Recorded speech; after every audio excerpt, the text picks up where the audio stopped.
교육진단 시간입니다. 다시 2학기가 시작됐습니다. 우리는 신학기가 시작될 때면 늘 새로운 결심을 하며 마음을 다집니다. 오늘은 신학기를 맞아 자기주도 학습과 학습 습관의 중요성과 자기주도 학습 습관을 들일 수 있는 방법에 대해 얘기해보는 시간 갖도록 하겠습니다. 네, 오늘도 윤희련 교육문화연구소 대표 윤희련 선생님 전화로 모셨습니다. 윤 선생님 안녕하십니까? 예, 안녕하십니까. 네, 우리는 여러 차례 자기주도 학습에 관해 얘기를 했는데요. 자, 오늘은 또 다른 각도에서 좀 접근을 해보면 좋겠습니다. 먼저 자기주도 학습이 중요한 이유를 다시 한번 말씀해 주시죠. 예, 우리가 이 시간을 통해서 자기주도 학습이 중요하기 때문에 수없이 이야기를 했습니다. 오늘은 또 이런 각도에서 이야기를 해볼까 하는데요. 지금까지 우리 교육의 어떤 그 주된 방법 중에 하나가 암기식 사지 선다형 교육이었습니다. 지금도 역시 상당한 비중을 차지하고 있습니다. 네. 암기식 사지 선다형이라는 것은 일종의 타인 지향형 교육이라고 볼 수 있습니다. 그런데 이 방식으로는 21세기를 헤쳐나갈 수가 없습니다. 또 기존의 이 방법을 그대로 계속 답습하는 것도 문제가 있고요. 지금 이 시대의 화두는 창의력입니다. 그래서 스스로 생각할 수 있는 사고 능력이 굉장히 중요합니다. 타인에 의해 받아들이는 것이 아니라 스스로 뭔가를 만들어내는 그런 교육이 필요한데요. 공교육에서도 이 창의력 교육이라는 말은 하지만 실제로는 별로 이루어지지 않고 있습니다. 이 수능시험 역시 아직 객관식 시험에서 지금 벗어나지 못하고 있습니다. 지금 우리가 오늘 이 부분을 한번 생각해 보면 좋겠습니다. 성적이 오르는 것이 중요한 것이 아니라 학습하고자 하는, 평생 무엇을 배우겠다고 하는 이 마음, 행동이 바뀌는 게 중요한데요. 자기 주도 학습 습관을 가지면은 자신감이 생기는 것은 물론이고 네. 공부를 해야겠다는 의지가 생긴다는 게 포인트입니다. 또 자기 주도 학습 습관이 형성되면은 부모와 갈등이 줄어들고 또 학교에서도 친구들과 더 적극적으로 즐겁게 보낼 수 있고 또 학교 생활 자체도 스스로 완급을 조절할 수 있고 이 생활 자체를 주체적으로 주도적으로 즐길 수 있다는 여러 가지 변화가 있습니다. 네. 그래서 우리는 이런 점을 감안해서 그냥 시중에 유행하는 자기주도 학습 이런 게 중요한 게 아니고 정말 어떻게 하면은 평생 이어질 수 있는 배움의 자세를 유지할 수 있을까 이런 쪽에 관심을 가져야 됩니다. 그래서 대체로 우리 교육에서는 부모님들이 늘 자녀 주변을 맴돌며 떠나지 않는 이 프로펠러형 부모님이나 감시 카메라형 부모님이 많습니다. 이런 방식은 결국은 공부를 잘 수 있는 능력을 가지고 있는 아이들의 잠재 능력을 어떤 점에서 보면 부모가 죽이는 그런 행위를 하고 있다고 볼 수 있습니다. 그래서 교육의 방식이 바뀌지 않는다면은 능력 있는 아이도 그 잠재 능력을 발휘할 수 없다.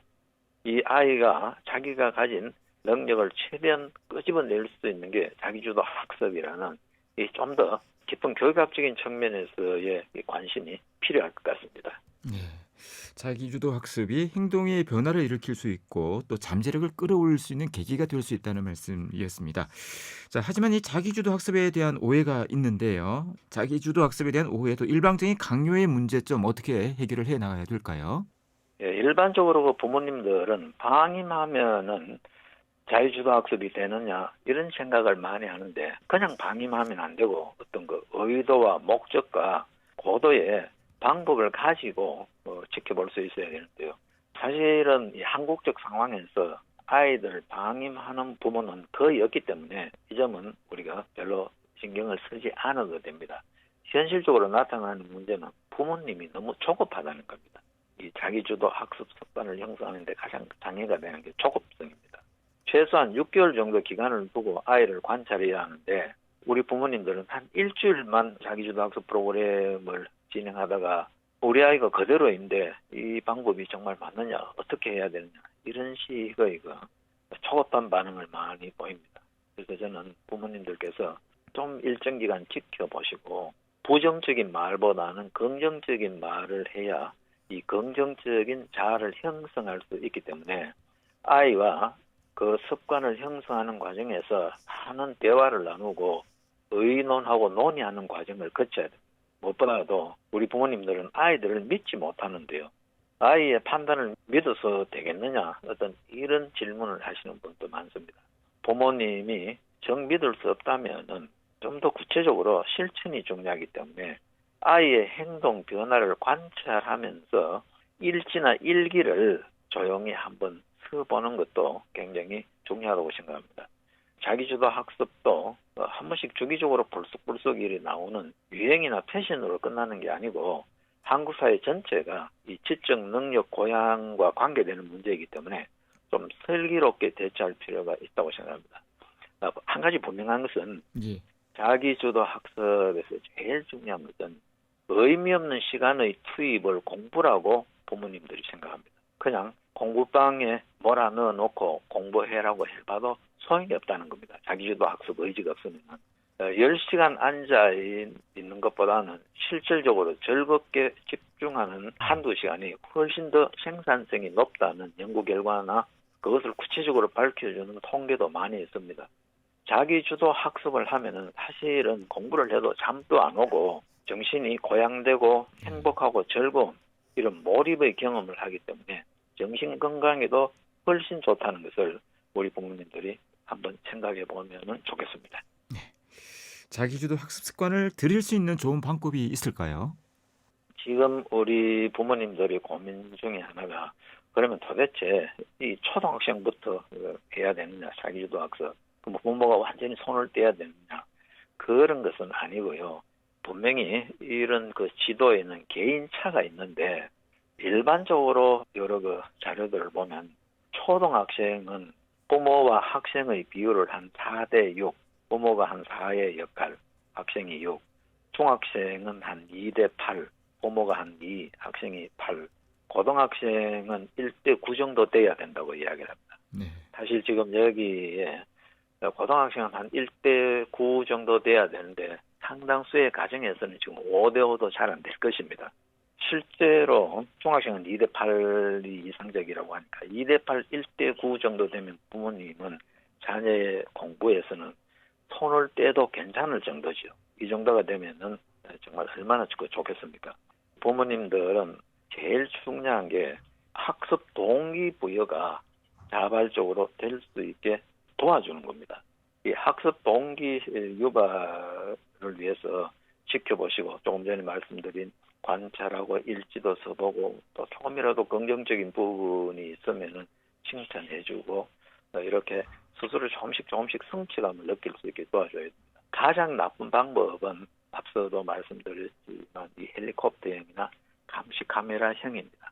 자유를 주고 스스로 하라고 해놓고 실제로는 이렇게 지켜본다면은 감시당하고 있다는 느낌의 역효과가 나올 수 있습니다. 그리고 무엇보다도 지금 우리 부모님들이 꼭 명심해야 되는 것은 자기주도 학습 방법이 초중고 시절에 확립된 자유주도 학습 방법은 성인이 된 이후에도 영향을 미칠 수 있습니다.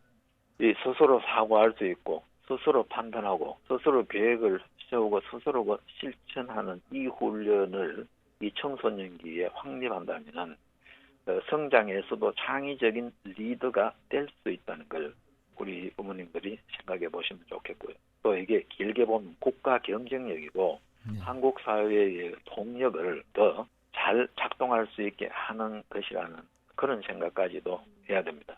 그래서 자기 주도적 인간으로 이르려면은 최대한 자율적으로 행동할 수 있게 지켜보고 격려해 주는 게 굉장히 중요하다. 부모가 예상하지 못한 일을 했을 때도 책망하기보다는 보듬어주고 격려해주고 시행착오를 통해서 배우고 깨칠 수 있게 도와주는 그런 자세가 굉장히 중요하다는 것을 한번 생각해 보면 좋겠습니다. 말씀 여기까지 듣도록 하겠습니다. 고맙습니다. 윤일현 교육문화연구소 대표 윤일현 선생님이었습니다.